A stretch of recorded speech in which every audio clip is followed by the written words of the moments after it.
I mean, I played through a herniated disc in '97. That was after the record was broken.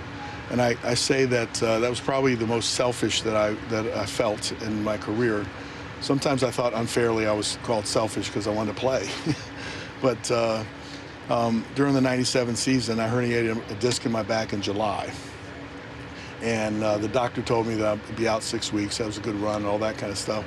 But we were good, you know, and when you endure a rebuilding process and you endure the pain of that to get to the point where you're good, you don't want to miss out on good.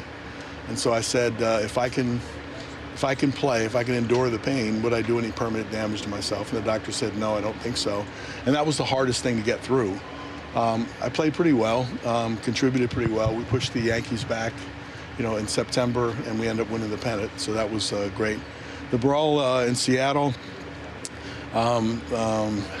Hasselman charged Messina after he got hit, after he hit a home run.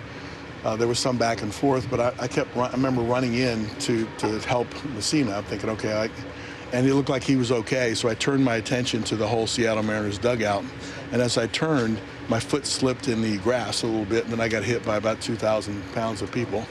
And I ended up on the bottom, but I heard something pop in my right knee. And so once the adrenaline started to wear off, then you start to feel the pain. But I felt the pain the next morning. I woke up and I couldn't put my foot on the ground. And I was so concerned that I actually called my parents. I called Mom and said, Mom, I hurt myself in the brawl. Don't know what it's going to be like, but I might not be able to play tonight. And the cool part about it was they lived 45 minutes away exactly from my house, and in 45 minutes exactly, they were knocking on my door. So they stayed with me for a while. I walked around, I worked it out, and then came back in under the tunnel and tested it, you know, where nobody could see me limping around. And I said I could play. And baseball sometimes will test you immediately. And the first play I got was a two-hopper in the hole where I had to catch the ball and then plant my injured leg to make a throw to first base. And I wasn't sure it was going to hold.